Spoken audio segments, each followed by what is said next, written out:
लोग मुंबई जाते हैं टीवी सीरियल्स में काम करने के लिए, लेकिन वहां पर धक्के खाते हैं, भटकते रहते हैं और उन्हें काम नहीं मिलता।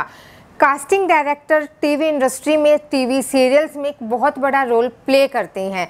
हम में से बहुत सारे लोगों को नहीं पता होता दोस्तों कि कास्टिंग डायरेक्टर से हम कैसे कांटेक्ट करें, अपने पोर्टफोलियो में या अपने प्रोफाइल में ऐसा क्या ऐड करें जिसे देखते ही कास्टिंग डायरेक्टर जो हैं वो हमसे इम्प्रेस हो जाएं। इन्हीं सारे सवालों के जवाब देने के लिए आज हमने कोशिश की कि हम एक कास्टिंग डायरेक्टर से बात करें। हमारे साथ है मशहूर कास्टिंग डायरेक्टर नेहा सिंघानिया। दोस्तों, मैं आपको बता दूं कि नेहा सिंघानिया ने क्राइम पेट्रोल, गंगा, सरस्वती चंद्र, बालिका वधू, चिड़ियाघर, नीली छतरी वाले और फेमस टीवी सीरियल मेरे साईं बाबा की कास्टिंग की है। मिलते हैं, बात करते हैं। चलिए नेहा जी से। हेलो नेहा जी।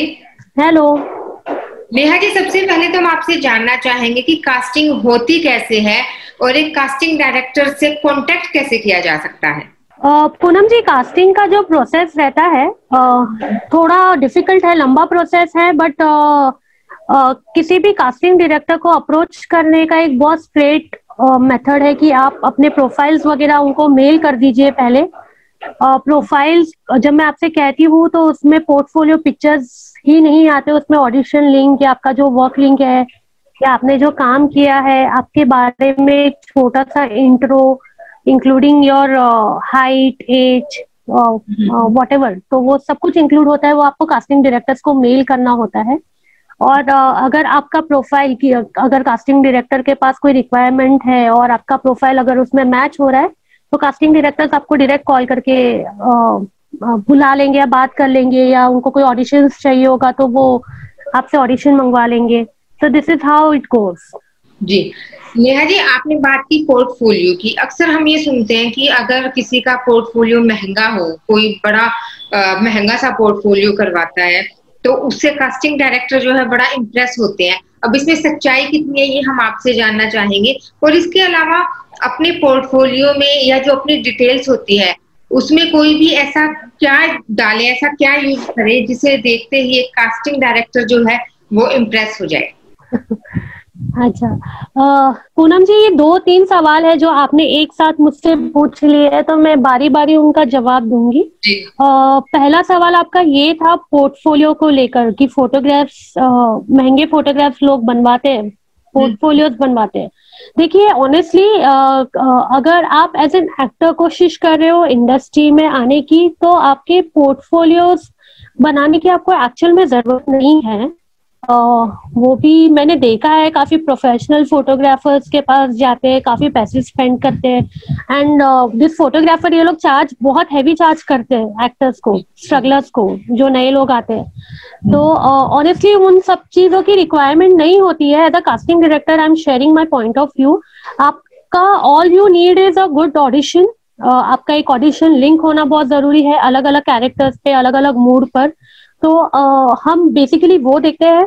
सेकंड, आपका सवाल था कास्टिंग डायरेक्टर किन चीजों से इम्प्रेस होता है, ऐसा क्या इंक्लूड होना चाहिए आपके प्रोफाइल में कि वो क्लिक हो जाए। देखिए, अगर आपको कोई भी ऑडिशन या कास्टिंग डायरेक्टर के दिमाग में इम्पैक्ट क्रिएट करना है तो आपको एज एन एक्टर क्रिएट करना है।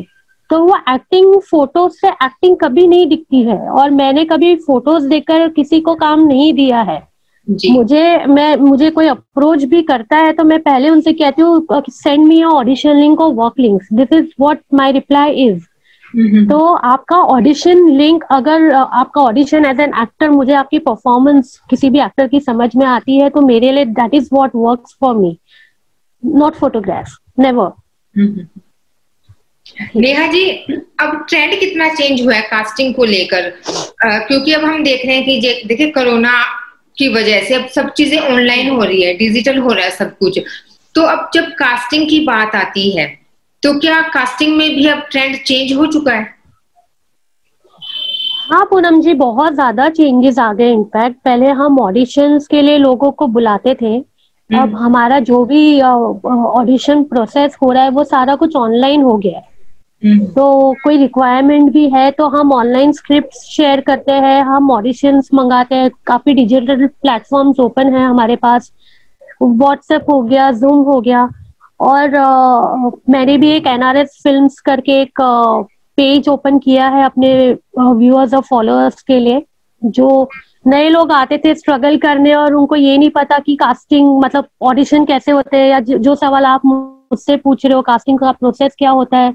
उनके अलावा मुंबई में भी काफी स्ट्रगलर एक्टर्स है, काफी लोग हैं जो ऑडिशन दे दे के परेशान हो गए, लेकिन अभी तक एक भी ऑडिशन वो क्रैक करके एक शूट तक सेट तक नहीं पहुंच पाए।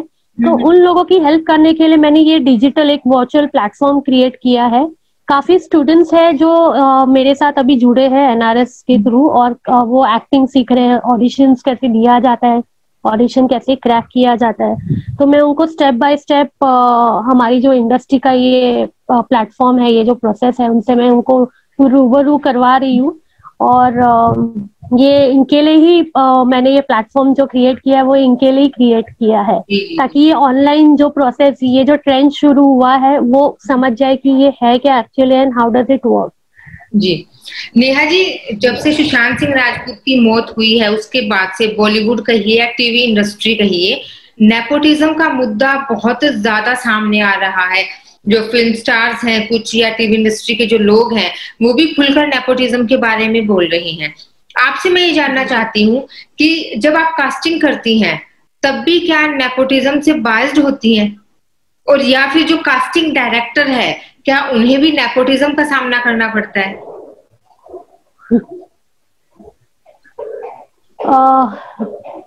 पूनम जी, एक्चुअली बहुत बड़ा टॉपिक है जी। सुशांत सिंह राजपूत का केस है, उसमें और भी अलग अलग एंगल्स है, उनमें से एक एंगल ये नेपोटिज्म भी जोड़ा गया है।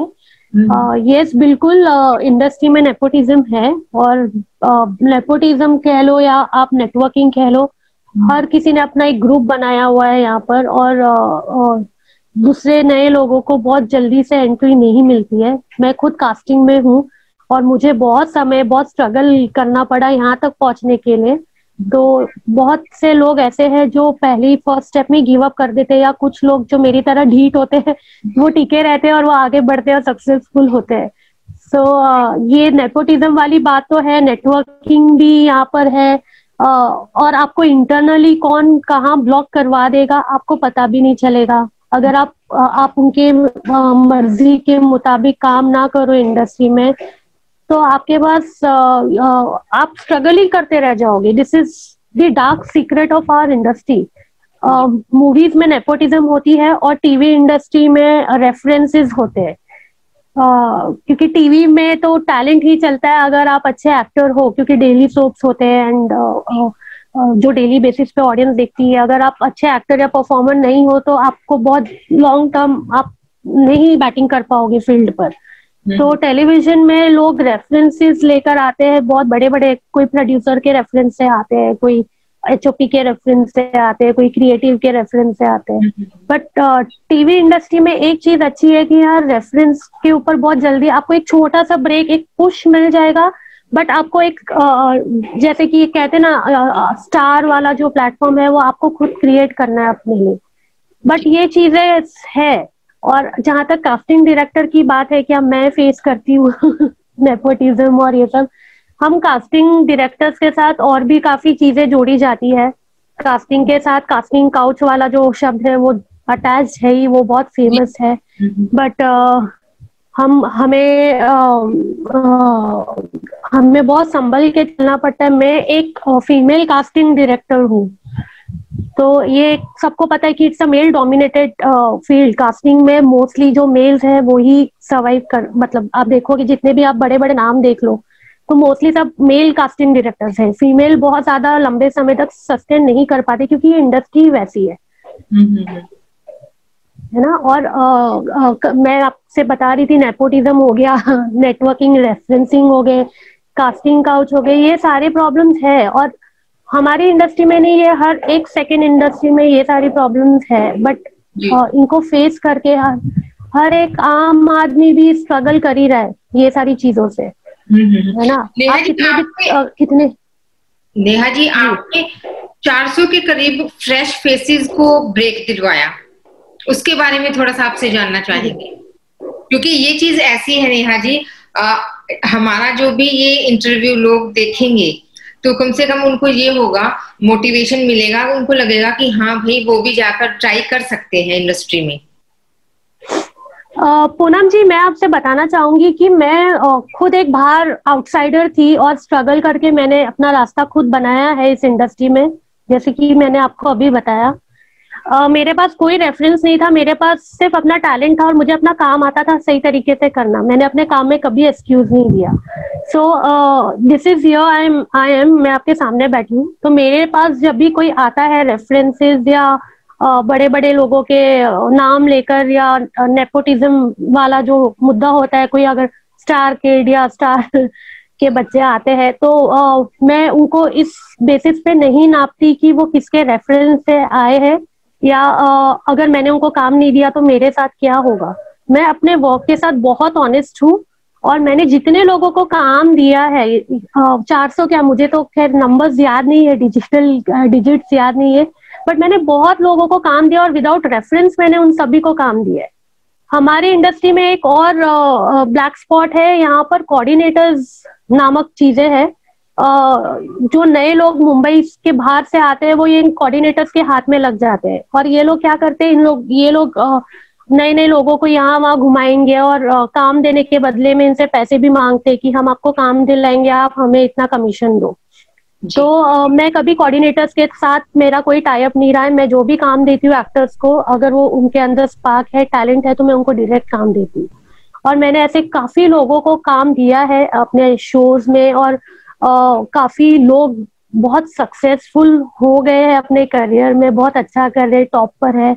जिसमें से एक मेरे साई शो में मैंने आबिर सूफी लॉन्च किया था, तो वो अभी अपने करियर के हाइट पर है। और क्राइम पेट्रोल में भी मैंने इतने अच्छे अच्छे एक फेसेस लॉन्च किए, वो आजकल वेब सीरीज वगैरह में लीड कर रहे हैं। अंजना नाम की एक फीमेल है, उन्होंने तो संजय दत्त के साथ मूवी भी कर ली, और उनकी अभी हिना खान के साथ कोई वेब सीरीज की थी उन्होंने, मुझे नाम नहीं याद आ रहा है।